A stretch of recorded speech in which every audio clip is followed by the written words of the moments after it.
ऑफिसमधलं प्रेम भाग 3 आईचं रहस्य आणि प्रेमाची खरी परीक्षा. मागील भागात आपण पाहिलं होतं आरव आणि ईशाच्या स्टार्टअपला 50 कोटीचा इन्व्हेस्टमेंटची संधी मिळाली.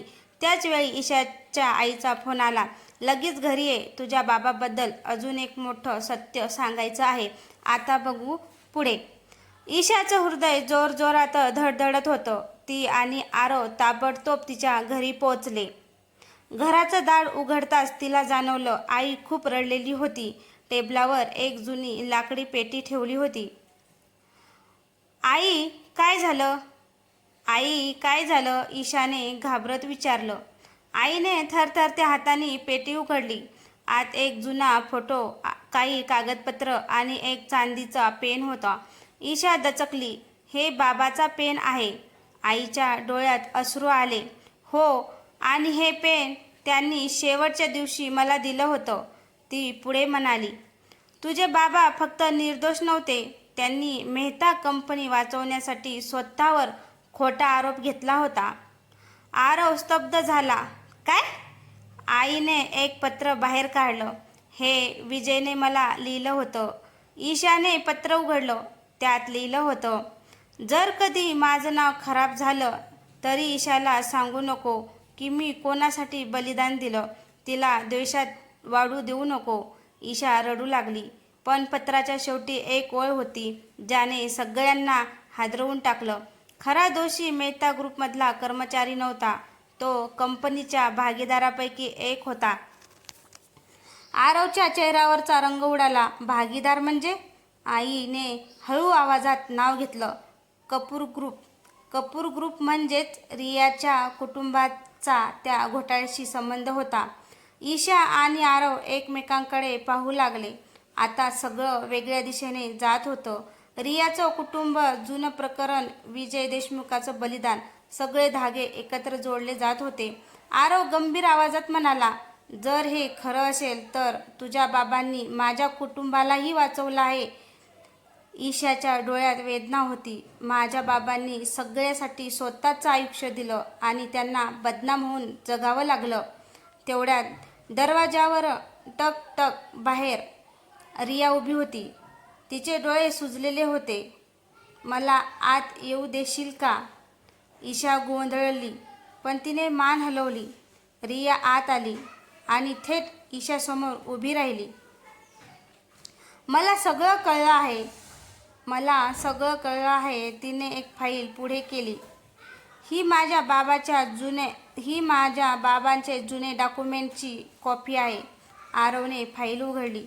त्यात आर्थिक व्यवहाराचे पुरावे होते आणि त्यावर स्पष्टपणे कपूर ग्रुपच्या अधिकाऱ्यांच्या सह्या होत्या. रिया रडत म्हणाली, माझ्या बाबांनी चूक केली होती, पण मला त्याची कल्पनाही नव्हती. ती ईशाच्या पायाजवळ बसली. तुझ्या बाबांची बदनामी झालेल्या पैशावर मी सुखात जगू शकत नाही. ईशा दचकली. तिने रियाला उठवलं. तुझी चूक नाही, रिया पुढे म्हणाली. मी उद्या पत्रकार परिषदेत सगळं सत्य सांगणार आहे. आरव घाबरला. रिया, यामुळे तुझ्या कुटुंबावर मोठा परिणाम होईल. रिया शांतपणे म्हणाली, खोट्यावर उभं असलेलं नाव टिकवण्यापेक्षा सत्यासाठी उभं राहणं महत्त्वाचं आहे. ईशाच्या डोळ्यात तिच्याबद्दल आदर निर्माण झाला. ईशाच्या डोळ्यात रियाबद्दल आदर निर्माण झाला. दुसऱ्या दिवशी संपूर्ण मीडिया उपस्थित होती.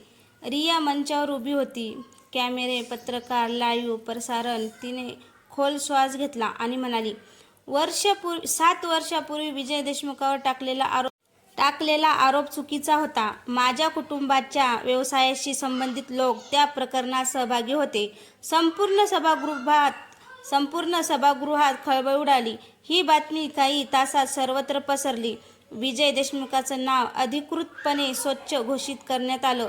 ईशाची आई रडत म्हणाली, आज तुझे बाबा खरंच परत जिंकले. ईशा आकाशाकडे पाहत होती. तिला वाटलं बाबा कुठेतरी हसत असतील. त्या रात्री आरव आणि ईशा त्यांच्या छोट्याशा स्टार्टअप ऑफिसमध्ये बसले होते. बाहेर हलका पाऊस पडत होता. आरवने हळू आवाजात विचारलं, आता काय करायचं? ईशा हसली. आता आपण कोणाच्याच सावलीत नाही. आता आपण कोणाच्याच सावलीत नाही. मग? ती त्याच्या डोळ्यात पाहत म्हणाली, आता आपण आपलं स्वतःचं भविष्य लिहायचं आहे. आरवने तिचा हात हातात घेतला. दोघेही हसत होते. पण त्याच क्षणी स्टार्टअपच्या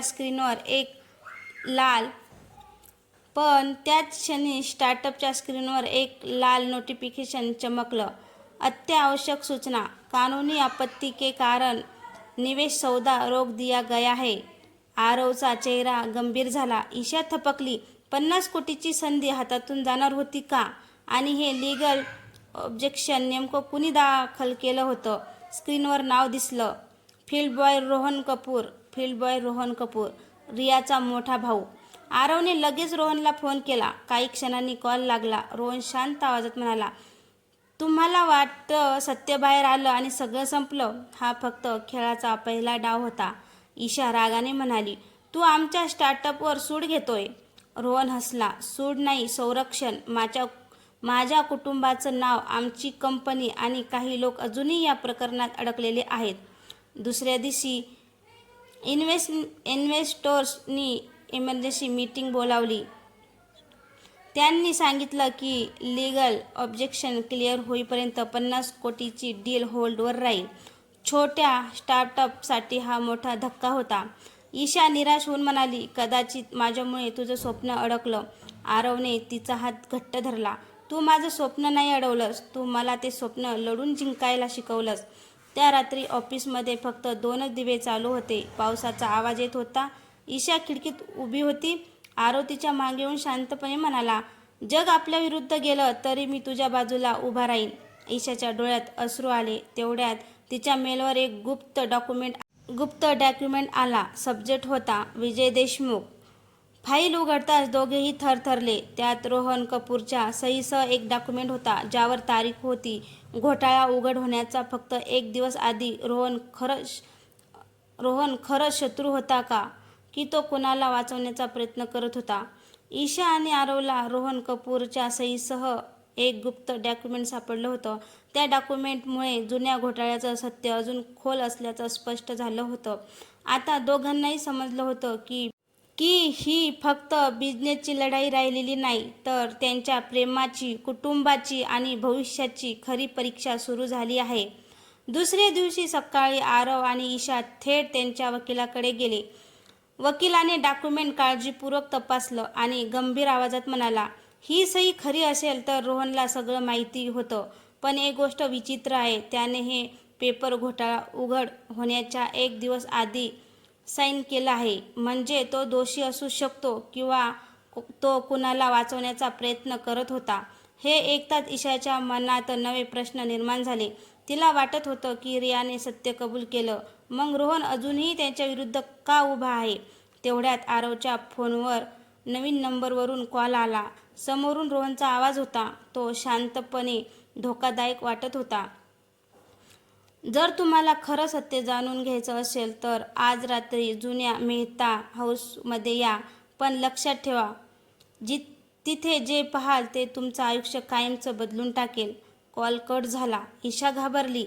आपण जावं का, ती विचारू लागली. आरव काही क्षण शांत राहिला आणि मग म्हणाला, आपण इतक्या दूर आलो आहोत, आता मागे फिरणं म्हणजे तुझ्या बाबासाठी लढाई अर्धवट सोडणं. रात्री पाऊस सुरू होता. जुना हाऊस अंधारात उभं होतं. आत फक्त एकच पिवळा दिवा चालू होता. रोहन तिथे एकटा उभा होता. त्याच्या हातात एक जुनी फाईल होती. त्याने ती ईशा समोर ठेवली आणि म्हणाला, तुझ्या बाबांनी स्वतःवर आरोप घेतला, पण त्यांनी कोणाला वाचवलं हे तुला माहिती नाही. ईशाने फाईल उघडली आणि पहिल्याच पानावर जे नाव लिहिलं होतं ते पाहून तिच्या हातातून फाईल खाली पडली. फाईलच्या पहिल्याच पानावर लिहिलं होतं, विजय देशमुख. ईशा थरथरू लागली. हे अशक्य आहे. बाबा स्वतः या व्यवहारात कसे असू शकतात? तिच्या डोळ्यात अश्रू आले. आरवने लगेच फाईल उचलली आणि नीट पाहिलं. काही सेकंद शांत राहिल्यानंतर तो म्हणाला, ईशा, ही सही आहे, पण काहीतरी चुकीचं आहे. रोहन पुढे आला आणि गंभीर आवाजात म्हणाला, तुझ्या बाबांनी हा व्यवहार मंजूर केला नव्हता. त्यांची सही बनावट करण्यात आली होती. ईशा स्तब्ध झाली. मग खरा गुन्हेगार कोण? रोहनने हाऊसमध्येच्या अंधाऱ्या कोपऱ्याकडे बोट दाखवलं. तिथे एक जुना प्रोजेक्ट चालू झाला. स्क्रीनवर CCTV दिसू लागलं. त्या फुटेजमध्ये विजय देशमुख रात्री ऑफिसमध्ये येताना दिसत होते, पण त्यांच्या मागे आणखी एक व्यक्ती होती. चेहरा स्पष्ट दिसत नव्हता, फक्त हातात एक खास चांदीचं घड्याळ दिसत होतं. आरव अचानक दचकला. हे घड्याळ मी आधी पाहिलंय. तो काही क्षण विचारात पडला आणि मग त्याचा चेहरा फिकट झाला. हे घड्याळ मेहता ग्रुपच्या सिनियर बोर्ड मेंबरकडे आहे. ईशाचा श्वास अडकला. म्हणजे घोटाळा कंपनीच्या आतल्या सर्वात मोठ्या माणसाने केला होता? रोहनने मान हलवली.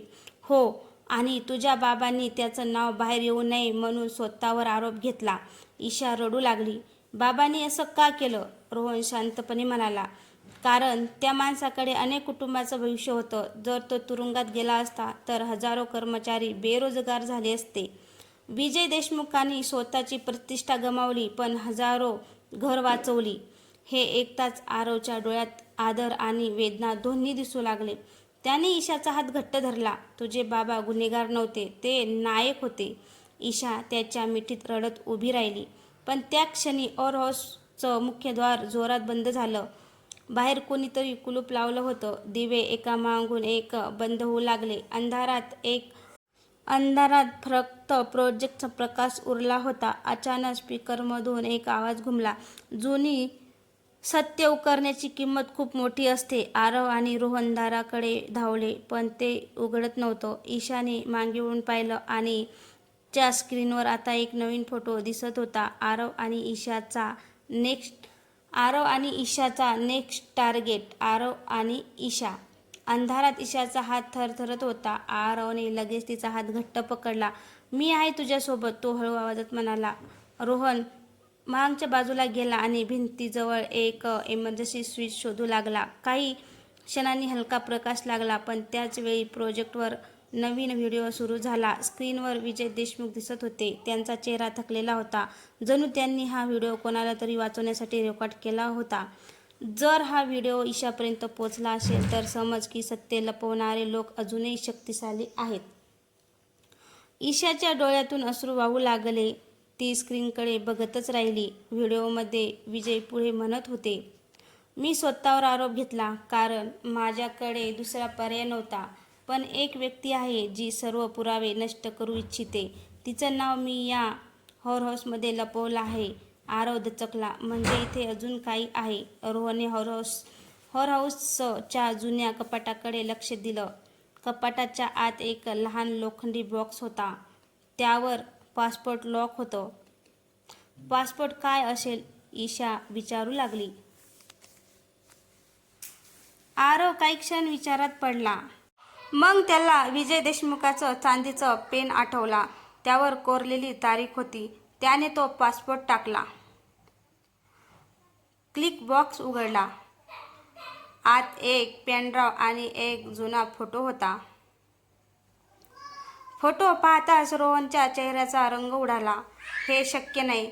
फोटोत विजय देशमुख, मेहता ग्रुपचे फाउंडर आणि आरवचे वडील एकत्र उभे होते. ईशा स्तब्ध झाली.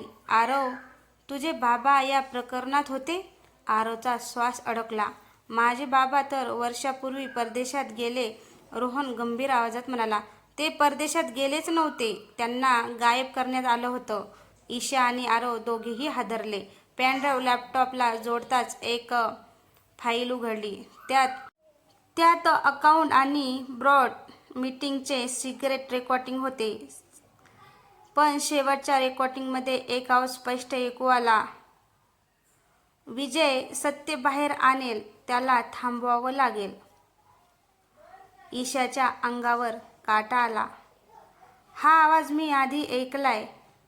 आरवने रेकॉर्डिंग पुन्हा प्ले केली आणि अचानक त्याच्या डोळ्यात भीती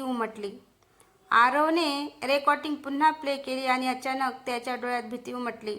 हा आपल्या कंपनीच्या सध्याच्या चेअरमनचा आवाज आहे. म्हणजे ज्याच्यासोबत आरव रोज काम करत होता तोच माणूस विजय देशमुखाच्या आयुष्याच्या विनाशामागे असू शकत होता. तेवढ्यात रोहनच्या फोनवर मेसेज आला. पण मेसेज खाली आणखी एक ओळ होती. Trust on one from Mehta group. आरवने ईशाकडे पाहिले. तिच्या डोळ्यात भीती होती, पण त्याहून मोठा निर्धारही होता. ती हळू आवाजात म्हणाली, आता ही फक्त माझ्या बाबांची लढाई नाही, ही आपल्या दोघांच्या भविष्याची लढाई आहे. तिघेही ऑर हाऊसमधून बाहेर पडण्यासाठी धावू लागले, पण बाहेर पोहोचताच दूरवर पोलीस स्क्रीम ऐकू आली आणि ऑर हाऊसच्या छतावरून कोणीतरी त्यांच्याकडे पाहत असल्याची जाणीव आरवला झाली. त्याने वर पाहिलं. काळ्या रेनकोटमधली ती व्यक्ती हळूहळू मागे सरकत अंधारात गायब झाली. पोलीस ऑर हाऊस जवळ पोहोचले होते. आरव, ईशा आणि रोहन मागच्या दरवाजाने बाहेर पडले. पावसात धावताना ईशाच्या हातातून पेनड्राईव्ह खाली पडण्याची वेळ आली, पण आरवने वेळेवर ती पकडली. हीच आपल्या बाबांचं सत्य आहे, ईशा म्हणाली. रोहनने त्यांना एका जुन्या कॅफेमध्ये नेलं आणि तिथे सांगितलं की मेहता ग्रुपचा सध्याचा चेअरमन सर्व पुरावे नष्ट करण्याचा प्रयत्न करत आहे. आरवला धक्का बसला, कारण तोच माणूस त्याच्यावर विश्वास दाखवत होता. तेवढ्यात कॅफेच्या टीव्हीवर ब्रेकिंग न्यूज लागली. मेहता ग्रुपच्या आर्थिक घोटाळ्याची चौकशी पुन्हा सुरू. ईशाच्या डोळ्यात आशेची चमक आली, पण पुढच्याच क्षणी तिच्या फोनवर नवीन नंबरवरून मेसेज आला. पेनड्राईव्ह पोलिसांना दिलास तर आरवला जिवंत पाहू शकणार नाहीस. ईशाचा चेहरा फिकट पडला. आता तिला निवड करायची होती, सत्य वाचवायचं की आरवचं आयुष्य. रोहनने ईशाचा फोन पाहिला आणि मेसेज वाचताच त्याचा चेहरा गंभीर झाला. हा माणूस खूप धोकादायक आहे, तो म्हणाला. आरवने ईशाच्या हातातून फोन घेतला आणि ठाम आवाजात म्हणाला, तू एकटी नाहीस. ते तिघे पेनड्राईव्ह सुरक्षित ठिकाणी ठेवण्यासाठी निघाले. रस्त्यात अचानक एक काळी SUV त्यांच्या गाडीच्या मागे लागली. रोहनने गाडी वेगात चालवली, पण SUV सतत त्यांच्या मागेच होती. ईशा घाबरून आरवचा हात पकडून बसली. काही वेळाने त्यांनी एका जुन्या पुलाजवळ गाडी थांबवली. रोहनने पेनड्राईव्ह ईशाच्या हातात देत म्हटलं, काही झालं तरी हे पुरावे वाचले पाहिजेत. तेवढ्यात SUV त्यांच्या समोर येऊन उभी राहिली. दार उघडलं आणि बाहेर उतरलेला माणूस पाहून आरवच्या तोंडून एकच शब्द निघाला, बाबा. तर मित्रांनो, तुम्हाला ही कथा कशी वाटली? कथा आवडल्यास लाईक, कमेंट, शेअर करायला विसरू नका. तसंच आपल्या चॅनलवर कोणी नवीन नसेल तर चॅनलला सबस्क्राईब करा. धन्यवाद.